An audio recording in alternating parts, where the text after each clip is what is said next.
Olá, sejam todos bem-vindos. Para quem não me conhece, eu sou Cristina Matsushita, estou aqui junto com meu colega Diego Pianta. A gente foi convidado pela R2IBF para conversar com vocês sobre a aplicação e modalidades do PSMA-PET em câncer de próstata. Como eu falei, eu estou junto com meu colega e amigo Diego Pianta, a gente trabalha todos os dias lado a lado. Ele é médico nuclear do Instituto do Cérebro do Rio Grande do Sul, é médico nuclear na São Marcos Diagnósticos em Joinville e é membro do Comitê Científico Permanente da Sociedade Brasileira de Medicina Nuclear. Seja bem-vindo, Diego.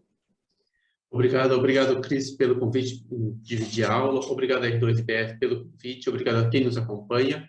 A Cristina Matsushita, então, ela é médica nuclear responsável técnica pelo Serviço de Medicina Nuclear do INCER, médica nuclear da São Marcos Diagnósticas e diretora científica da Sociedade Brasileira de Medicina Nuclear. Hoje a gente vai falar, então, sobre a aplicação e modalidades do PSMA-PET em câncer de próstata, uma revisão das principais indicações de PSMA-PET em câncer de próstata e análise da literatura. Cris, me conta o que é PSMA. O PSMA é o antígeno específico da membrana prostática. E o que a gente olha quando a gente está vendo ele é uma carboxipeptidase transmembrana. É uma glicoproteína que fica nas membranas das células. Sua maior parte, 95% dela, está no espaço extracelular. Mas ela também está presente em próstata normal, em hiperplasia prostática benigna, em prostatite e no próprio câncer. Por que ela leva esse nome? Porque ela é superexpressa em mais de 90% dos cânceres de próstata. Então, nesse quadro aqui que a gente trouxe, a gente vê que tem 5,8 miligramas de proteína nas células normais, e quando a gente fala de câncer, ele está com 40,8. Olha a diferença que a gente tem de quantidade. É por isso que ele é superexpresso e é por isso que ele capta, ele tem uma intensidade maior no câncer de próstata. O aumento da quantidade de moléculas de PSMA, ele aumenta em pacientes com Gleasons mais altos, como 6, 7, 8. E é por esse motivo que ele é um alvo muito interessante. E o PSMA aumenta também, então, como disse a Cris, pela agressividade da doença primária, pela presença de metástases e depende do início de privação androgênica, tratamento de privação androgênica. E aumenta também na transição para o status de resistência à castração. Nessa imagem da direita, a gente vê um paciente que fez um PSMA-PET basal e 3 semanas depois ele repetiu o PSMA-PET. Qual é a diferença? Ele tinha entrado em terapia de privação androgênica. Aquelas lesões que já tinham aparecido, apareceram de forma mais intensa no PET 3 semanas depois, e houve o aparecimento de novas lesões. A gente não acredita que isso sejam novas lesões verdadeiras, mas sim o aparecimento, a captação dessas lesões, denominado então um fenômeno flare, que a gente já conhece como médico nuclear quando faz cintilografia óssea. E de todos os ligantes de PSMA-PET que vem surgindo, o que tem maior afinidade é o PSMA11. Mas novas moléculas marcadas com flúor 18 estão chegando, e eu chamo a atenção para o PSMA 1007, que surgiu em 2016. A peculiaridade é a excreção hepática muito maior do que a excreção urinária, e então passa a ser o melhor traçador para a recidiva bioquímica, por permitir uma maior avaliação da pelve. Sem contar a melhor resolução de imagem e o maior tempo de meia-vida, o que permite que ele seja comercializado.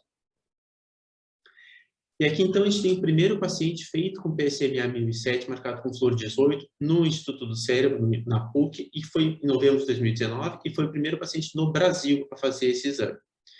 É um paciente de 62 anos, com Gleason score 6, foi submetido a prostatectomia radical em 2016, e no momento do exame apresentava um PSA de 1,18. Nas imagens, a gente vê imagens bem semelhantes à doença de Paget poliostótica e também tem algumas outras lesões escleróticas e focalmente hipercapitantes.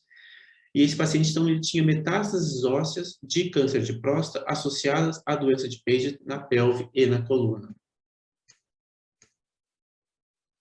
E tornando uma história longa em curta, o PET ele pode ser usado em todos os momentos da história natural da doença, mas apenas em populações de pacientes selecionados. No diagnóstico, por exemplo, ele tem e provavelmente sempre terá um papel limitado. Já no estadiamento, ele deve ser reservado para aqueles pacientes de alto risco ou muito alto risco, e claro, apenas nas etapas NM. Enquanto no reestadiamento e na recorrência bioquímica, ele deve ser indicado em pacientes elegíveis para o tratamento de resgate ou antes de tratamentos programados, para poder excluir a presença de lesões distantes. E foi, então, para tornar mais claras as indicações que o painel de especialistas se reuniu para indicar o uso apropriado do PET-PSMA nas populações específicas.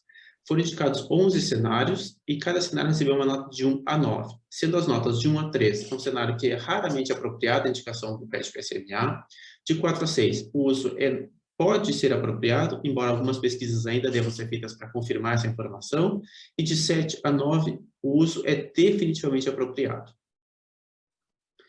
O cenário número 1 que a gente tem, paciente com câncer de próstata suspeito, ou seja, PSA alto ou em elevação, um toque retal alterado, para avaliação do sítio de biópsia e indicar o diagnóstico. Recebeu nota 3, raramente apropriado.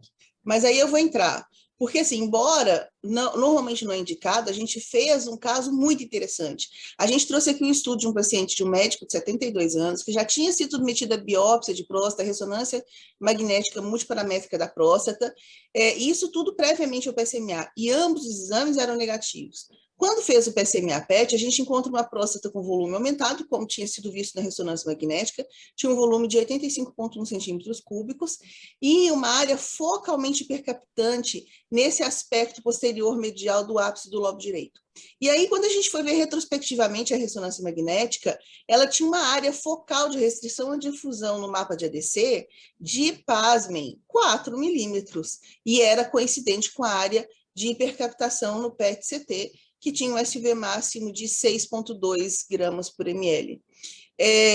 Conversamos com o médico, esse paciente foi levado, então, a uma biópsia guiada pelo PET-CT, foram tirados 18 fragmentos dessa pequena área de 4 milímetros e todos os 18 fragmentos vieram positivos. Passando para os outros cenários. Paciente com câncer de próstata de muito baixo risco, baixo ou risco intermediário favorável, raramente apropriada a indicação do PET-PSMA. Paciente com câncer de próstata recém-diagnosticado, de risco intermediário desfavorável, alto ou muito alto risco, e paciente com câncer de próstata diagnosticado de risco intermediário desfavorável, alto ou muito alto, que já tenha feito alguns exames de imagem convencionais, mas que eles tenham sido negativos ou equívocos, ou então oligometastáticos. Essas duas situações, muito indicado, apropriadamente indicado o PET-PSMA. E paciente com câncer de próstata recém-diagnosticado, com metástases disseminadas já conhecidas no exame de imagem convencional. Ele pode ser apropriado se a gente tiver algum interesse em avaliar a real extensão da doença. E no estadiamento inicial, o que os clínicos querem saber? Eles querem saber se a extensão da doença é local, regional ou extrapélvica, se a lesão é mono, óligo ou poliostótica. E se o PSMA-PET consegue avaliar bem os estádios T2C, que é a doença restritiva à próstata bilateralmente, o T3B, que é a doença que se estende para a vesícula seminal, o N1 e o M1.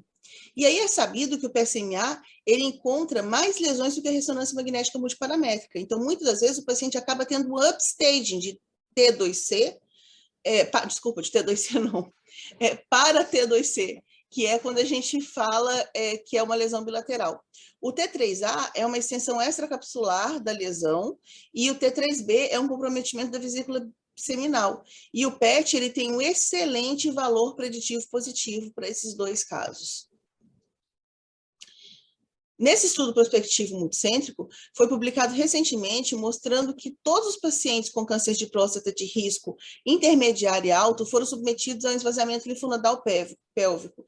E todos eles tinham a ressonância magnética e a TC negativos. E, óbvio, todos foram feitos o PSMA-PET. E a sensibilidade do PSMA-PET foi de 40%, que é melhor do que zero, como a ressonância e a tomografia.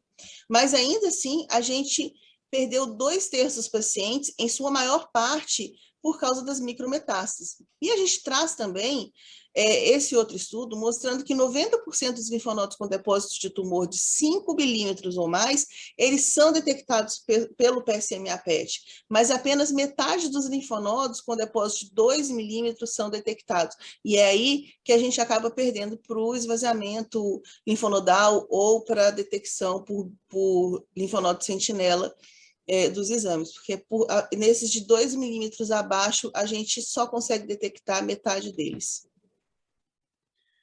Para a gente terminar, então, o assunto estadiamento, tem esse estudo publicado na Austrália, feito com 302 homens, para estadiamento de câncer de próstata de alto risco. Esses 302 homens foram separados em 2 grupos, 152 deles foram avaliados por toma de pelve com contraste intravenoso, mais cintilo óssea com espectro de tórax, abdômen e pelve, e o segundo braço, 150 pacientes submetidos a PSMA-PET. Para incluir os pacientes, era um grupo com PSA acima de 20 e um ISUP grau 3 a 5 ou estadiamento clínico T3 ou pior. E os pacientes foram, então, submetidos a 2 avaliações por imagem, com uma diferença de 6 meses. 30% dos pacientes que tiveram N ou M positivo baseados no consenso que eram de 6 meses. E as imagens convencionais tiveram os achados mais incertos. O PSM mudou mais o manejo do paciente e foi associado a menor exposição à radiação do que ficar fazendo imagens convencionais repetidamente. Nos deixa concluir, então, que o PSMA-PET tem uma performance melhor que as imagens convencionais e tende a se tornar o exame padrão nos pacientes de alto risco de câncer de próstata. Próximos cenários. Cenário 6. PSA persistente ou em elevação de PSA após indetectabilidade em paciente submetido a prostatite radical. Definitivamente apropriado. Cenário número 7. Elevação de PSA acima do nadir num paciente submetido à radioterapia definitiva. Também é definitivamente apropriado. E cenário número 8. Elevação de PSA num paciente submetido à terapia focal para o tumor primário. Ele pode ser apropriado. E aqui, então, a gente tem concentradas as principais perguntas que o urologista ou o oncologista se fazem e que a gente tende a responder. Eles querem saber onde está a lesão, se tem lesão, e se essa lesão é localizada ou é à distância, e entender, assim, que tipo de terapia deve ser feita, quando deve ser feita, e qual é o tipo de toxicidade que vai surgir para o paciente. E nisso o PSMA-PET pode auxiliar, então mostrando extensão, número de lesões e capacidade de um possível tratamento ser efetivo ou não. E a gente, desde 2009, entrou para o Guideline Europeu de Câncer de Próstata e em 2020 entrou para o Guideline Americano, indicando o PSMA-PET nessas situações. Bom, e a eficiência de detecção é importante quando a gente está lidando com a recorrência bioquímica. Os estudos, eles mostram que a gente consegue detectar em 50% aqueles pacientes com PSA de 0,2 a meio. E esses valores, eles foram encontrados nos estudos internacionais, que foram também confirmados nesse estudo multicêntrico sendo Juliano Cerci, meu amigo, o autor principal, com o apoio da Agência Internacional de Energia Atômica. E qual o impacto que a gente tem no manejo do paciente? A gente tem dados disponíveis evidenciando que o uso do PSMA, ele muda a conduta em 54%. E na radio-oncologia, a gente também vê que ele muda a conduta em 52%. Próximos cenários. Paciente com câncer de próstata resistente à castração, não metastático no exame de imagem convencional. Nota 7. Apropriado, e muitas vezes esse PSMA, esse paciente, ele não é verdadeiramente não metastático, ele pode só não ter sido detectado. Cenário número 10, elevação de PSA após o tratamento de câncer de próstata resistente à castração metastático, pode ser apropriado. E cenário número 11, avaliação de resposta ao tratamento, nota número 5, também pode ser apropriado, especialmente se a gente considerar a avaliação de resposta, pensar em trocar de tratamento ou manter um tratamento. Então, esse é o grande benefício. Como take-home message, então, as possíveis indicações de PSMA-PET-CT. Recorrência bioquímica, para avaliação de cirurgia ou biópsia guiada por PSMA-PET e planejamento radioterápico. No diagnóstico, guia a biópsia, planejamento cirúrgico nos pacientes com câncer de próstata de alto risco. E no estadiamento, avaliar as opções terapêuticas e planejamento de tratamento radionuclídico, especialmente PSMA, Lutetium 177 e Xofim, rádio 223. Bom, gente, muito obrigada para quem ficou até agora nos assistindo. Obrigada a R2IBF mais uma vez pelo convite. Esses são os nossos contatos, nós estamos à disposição para qualquer dúvida. Muito obrigada. Obrigado a todos que nos acompanharam. Obrigado a Cris, obrigado a R2IBF. Sempre educado. Obrigada, Diego.